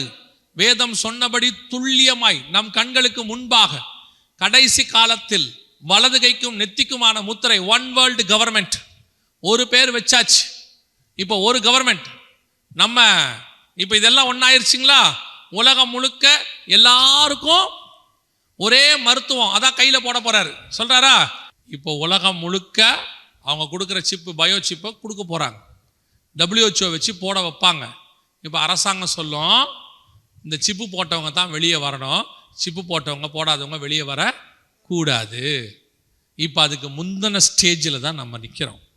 அதுக்கு முந்தின ஸ்டேஜில் இனி காலம் கண்டிப்பாக செல்லாது. இந்த மே மாதத்துக்கு அப்புறத்துலேருந்து பேண்டமிக் பற்றி பேசுவாங்க. எல்லா பக்கமும் உலகளாவிய தேர்டு வேர்ல்டு வார் ஸ்டார்ட் ஆகும், எல்லாமே செய்வாங்க. நாங்கள் சொல்லக்கூடியது உடனே நாளைக்கு நடக்கும் நாளன்னைக்கு நடக்கும்னு சொல்லலை. 2018 ஆண்டவர் சொன்னார் கொள்ளை நோய் ஒன்று வரப்போகுதுன்னு, எல்லா பக்கமும் சொல்லிக்கிட்டே வந்தோம். 2019 லாஸ்ட்டில் வந்துச்சு. இப்போவும் சொல்லிட்டு போகிறோம், ரொம்ப கேர்ஃபுல்லாக இருந்து கொள்ளுங்க. நீங்கள் நினைக்கிற மாதிரி இல்லை. நீங்கள் நினைக்கிற கொரோனாங்கிறதெல்லாம் உங்களுக்காக காட்டப்பட்ட சாம்பிள்.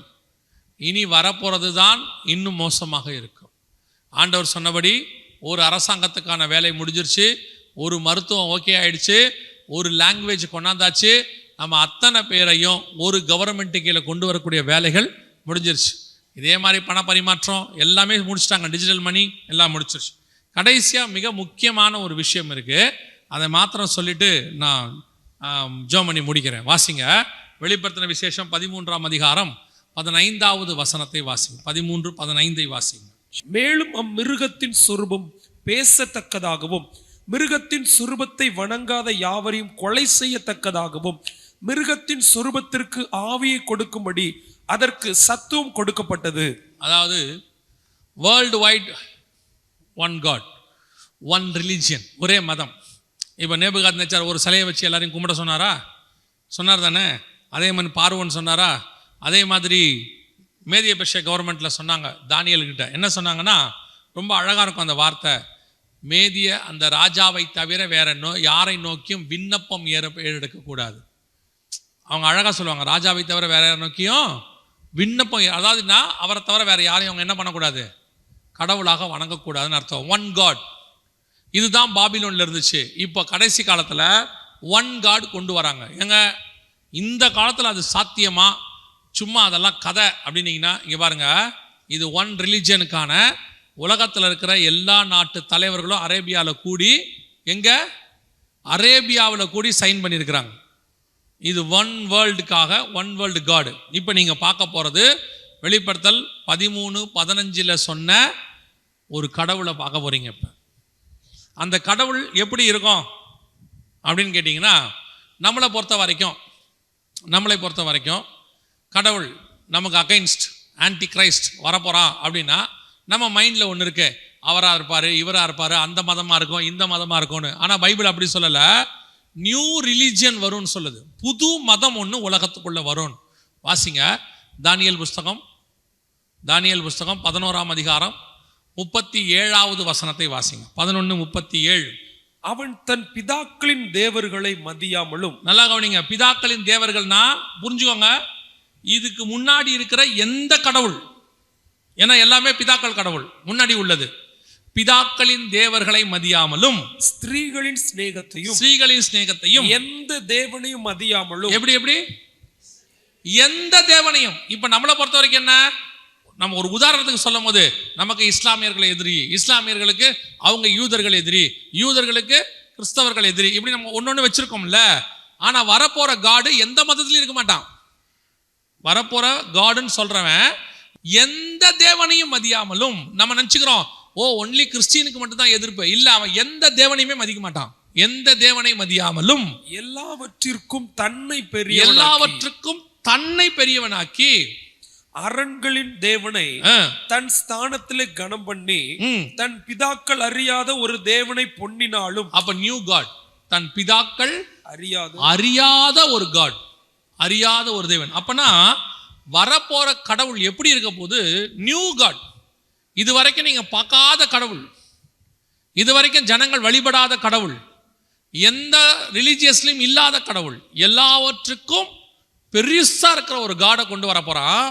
அந்த காடு எப்படி இருக்கும்னு கேட்டீங்கன்னா, வெளிப்படுத்தல் 13:15 சொல்லுது, மேலும் அந்த அரசாங்கம் மிருகத்தின் முத்திரை, அதாவது மேலும் அந்த மிருகத்தின் சொரூபம், அந்த கவர்மெண்ட் கொண்டு வரக்கூடிய, அந்த அந்திகிறிஸ்து கொண்டு வரக்கூடியதான அந்த சிலை எப்படி இருக்குமா பார்க்கும். வசனம் சொல்லுது, அந்த மேலும் அம்மிருகத்தின் சொரூபம் பேசத்தக்கதாகவும் தன்னை வணங்காத யாவரையும் கொலை செய்யத்தக்கதாகவும் மிருகத்தின் சொரூபத்திற்கு ஆவியை கொடுக்கும்படி. என்ன வசனம் பாருங்க.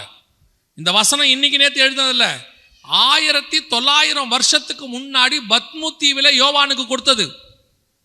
இன்னைக்கு நம்ம கண்ணுக்கு முன்னாடி, நான் சொல்றது 2020 24க்குள்ள நம்ம கண்ணுக்கு முன்னாடி அந்த கடவுள் ரெடியா இருக்கு. இதுதான் அந்த கடவுள். நல்லா கவனிங்க, இதுதான் அந்த நியூ காட். இப்ப கொண்டாந்தாச்சு, இப்ப ரெடியா இருக்குது.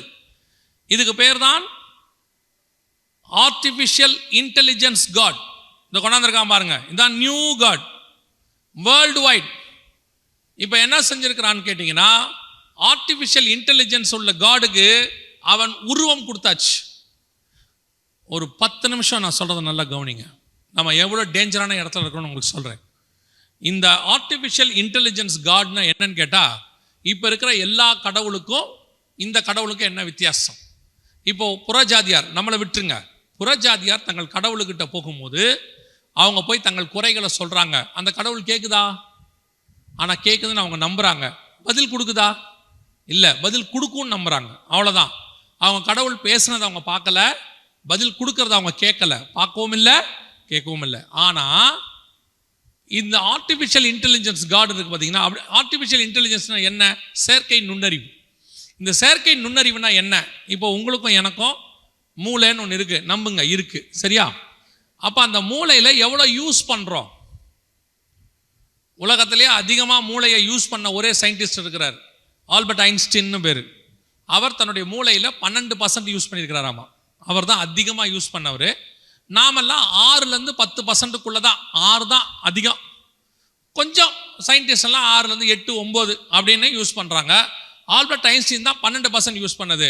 ஒரு சிலர்லாம் யூஸ் பண்ணுறதே இல்லை, புதுசாக வச்சுருக்கான், பலன்னு இருக்கு, அவனை விட்டுருவான், சரியா? அப்போ இந்த மூளையை நம்ம 12% யூஸ் பண்ணுறோம். ஆல்பர்ட் ஐன்ஸ்டீன், நம்ம ஒரு 6%. இப்போ கவனிங்க, நான் உங்களை ஒரு கேள்வி கேட்குறேன், பதில் சொல்லுங்கள். பைபிள் படிச்சிருக்கீங்களா? சீக்கிரம் சொல்லுங்கள், டைம் இல்லை. படிச்சிருக்கீங்களா? ஒரு தடவையாவது ஃபுல்லாக படிச்சிட்டிங்களா? எத்தனை பேர் படிச்சிருக்கிறீங்க ஃபுல்லாக பைபிள்? நல்லா கை தூக்குங்க. ஓகே, முழு பைபிள் ஞாபகத்தில் இருக்கா? என்ன பைபிள் ஞாபகத்தில் இல்லைன்ட்டீங்க? இல்லையா? சரி, 119 சங்கீதம் மட்டுமா ஞாபகத்தில் இருக்குதா? முழுசா ஒரு அதிகாரம் இல்லையா? அப்ப என்ன படிச்சோம் எதுவுமே நம்ம மைண்ட்ல. சரி, அதை விட்டுருங்க. எவ்வளோ புக்ஸ் எல்லாம் படிச்சிருக்கிறோம்? ஸ்கூல் புக்கு, பேப்பரு எல்லாம் படிச்சிருக்கோமா? எல்லாம் ஞாபகத்தில் இருக்கா? எதுவுமே இல்லை. ஏதோ 1-2 இருக்குது, அவ்வளோதானே. எவ்வளோ ப்ரோக்ராம் பார்க்குறோம், கிரிக்கெட்டு, சினிமாலாம் அந்த காலத்தில் பார்த்துருக்குறோம். இன்னும் இருக்கும், மைண்டில் கொஞ்சம் பேருக்கு இருக்கும். அப்போ நமக்கு தேவையான கொஞ்சம் விஷயம் மைண்டில் இருக்குது, பெரும்பாலான விஷயம் இல்லை. இது நம்மளை விட பல மடங்கு மூளை சைஸ் உள்ளது. புரியுதா? சாட் ஜிபிடி இந்த மாதிரிலாம் சொல்லுவாங்க, கேள்விப்பட்டிருப்பீங்க. ஆனால் தன்னுடைய மூளையை 100% யூஸ் பண்ணக்கூடியது. இப்போ இது உள்ள மட்டும் டேட்டாஸ் எவ்வளோ இருக்குதுன்னு கேட்டிங்கன்னா 3 ட்ரில்லியன் டேட்டாஸ் இருக்கு. 1 பில்லியன்னா 10 லட்சம், ஒரு மில்லியன்னா 10 லட்சம், 1 பில்லியன்னா 100 கோடி, 1 ட்ரில்லியன் எங்கேயோ எத்தனையோ கோடி. அந்த மாதிரி 3 கோடி 3 ட்ரில்லியன் இருக்கு இது உள்ள. இப்ப இன்னும் ஏத்திக்கிட்டே இருக்காங்க. அவங்களோட மோட்டிவ் வந்து 30 ட்ரில்லியன் ஏத்தணும் இது உள்ள. அவ்வளோ டேட்டாஸ் இருக்கும். ஆனா நீங்க கேட்டீங்கன்னா அரை செகண்ட்ல பதில் சொல்லும். அரை செகண்ட், 1 செகண்ட் கூட எடுக்காது, அரை செகண்ட்ல சொல்லும். ஒருத்தர் சமீபத்தில் ஒன்று கேட்டார். ஒரு கட்டை பேர் சொல்லி, செம்மர கட்டை மாதிரி ஒரு கட்டை பேரை சொல்லி, இந்த கட்டை கிடைக்குமா அப்படின்னு கேட்டார். அது சொல்லுது, இந்த கட்டை உங்க நாட்டில் இல்லை.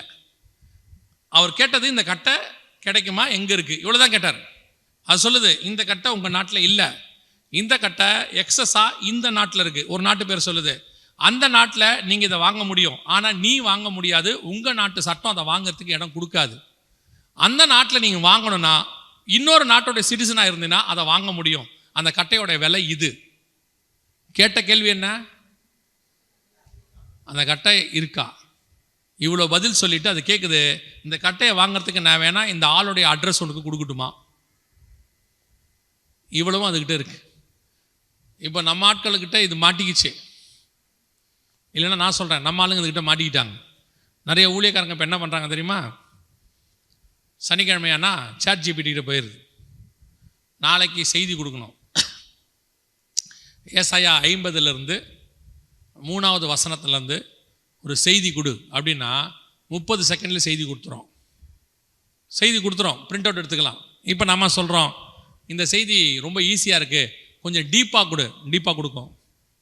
இப்போ நீங்கள் இந்த செய்திக்கு ஏற்ற மாதிரி 2 பாட்டு கொடு அப்படின்னா பாட்டு கொடுக்கும். இப்போ இருக்கு, நான் சொல்றது இப்போ இருக்கு. ஸோ இப்போ இது எப்படி கடவுளாக மாறுச்சு அப்படின்னு கேட்டிங்கன்னா, இப்போ வெளிநாடுகளெல்லாம் இந்த மாதிரி இதை கொண்டாந்துட்டான். சில மதங்களில் இதை கொண்டாந்து இப்போ எல்லாரும் வந்து இதுக்கு முன்னாடி நின்று கேள்வி கேட்குறாங்க, என்ன அவங்களோட விண்ணப்பத்தை சொல்கிறாங்க. சொன்ன உடனே இப்போ இது உள்ள என்னென்ன இருக்குதுன்னு கேட்டிங்கன்னா கவனிங்க, பைபிள் எல்லா பைபிளும் இருக்கு, எல்லா பைபிள் வருஷனும் இதில் இருக்கு. குரான் இருக்கு, கன்ஃபியூசிசம், தாவோயிசம், ஹிந்துசம், எல்லா வேதங்களும் இது உள்ள போட்டாச்சு. அத்தனையும் இதுக்குள்ள போட்டு எந்த மதக்காரங்க வந்து கேட்டாலும் அதுவா ஒரு கருத்து எடுத்து அவங்களுக்கு தேவையான பதிலை 10 செகண்டுக்குள்ள கொடுத்துடுது. இப்போ அவங்கள பொறுத்த வரைக்கும் அவங்க கடவுளை அவங்க பார்த்ததில்லை, பேசினதில்லை, பதில் சொன்னதில்லை. இப்போ அது சொல்ல தொடங்கிருச்சு.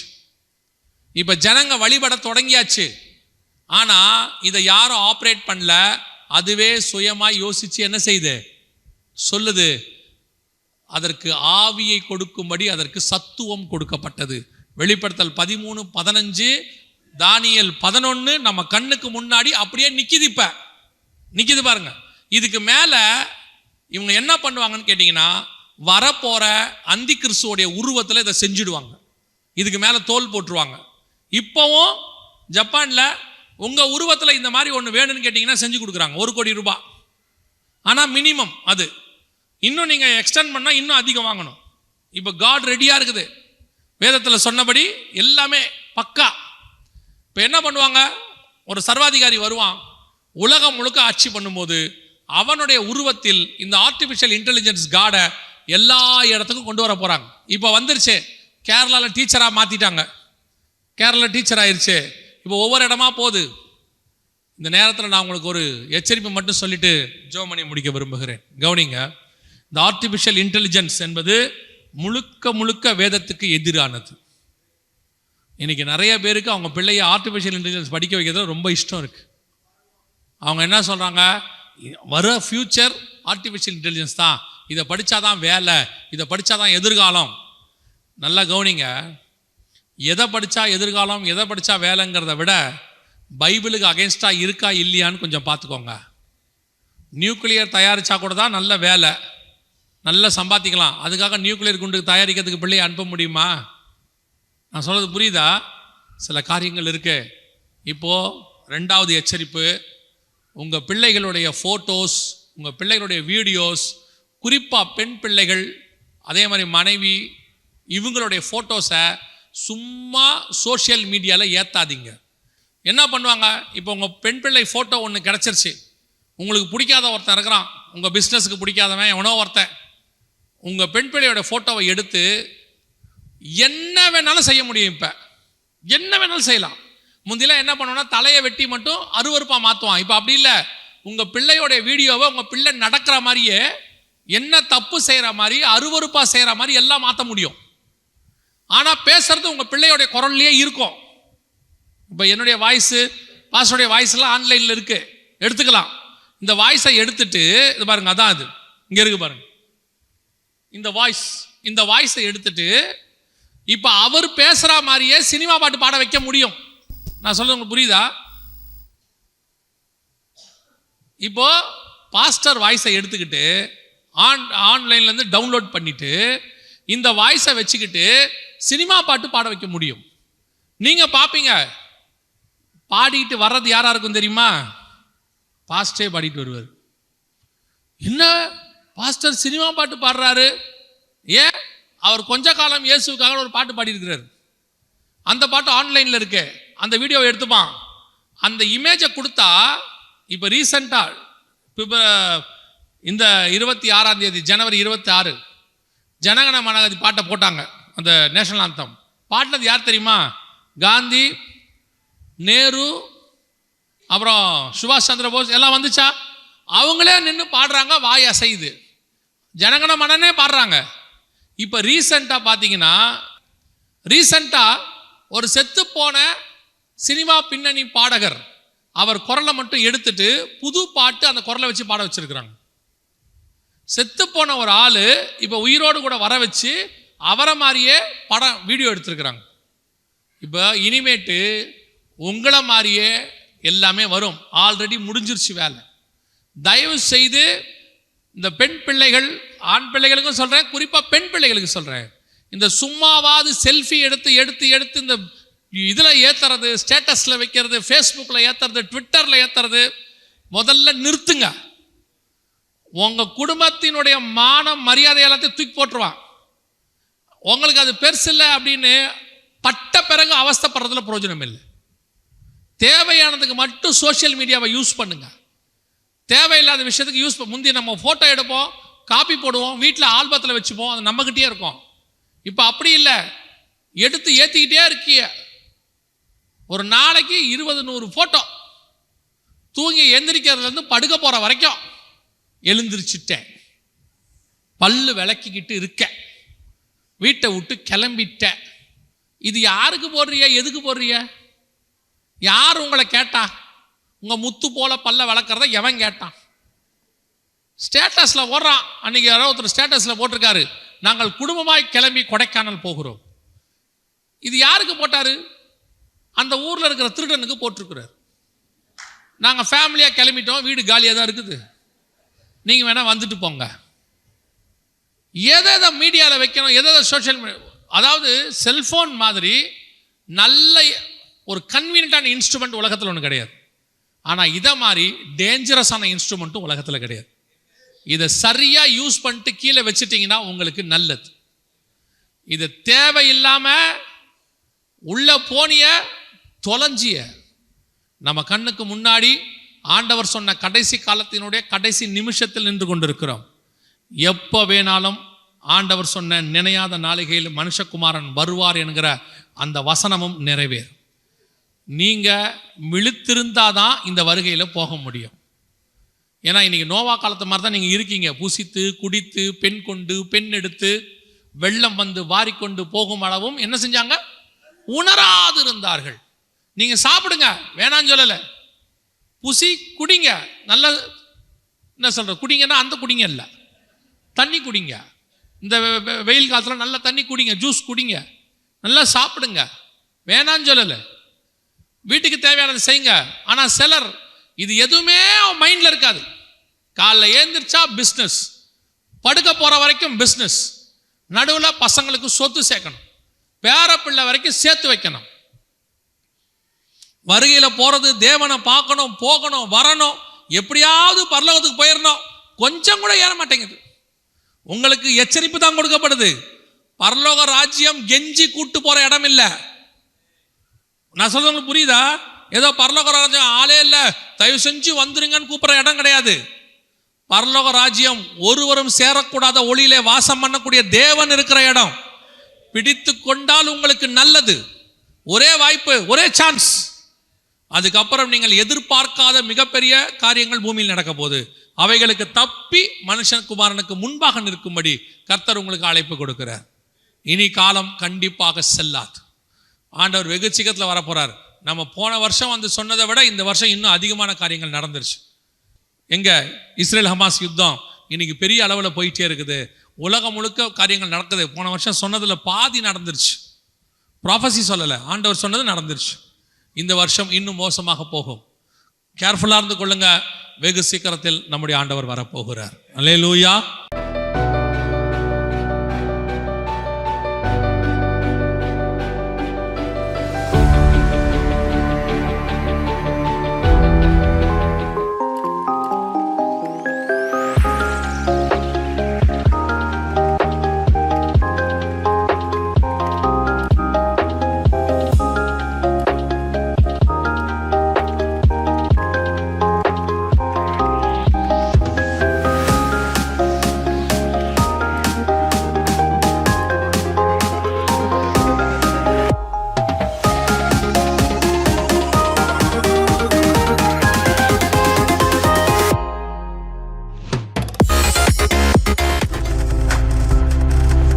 நீங்கள் பார்த்துக் கொண்டிருப்பது உங்கள் ஜாய் டிவி. உங்கள் துக்கம் சந்தோஷமாய் மாறும்.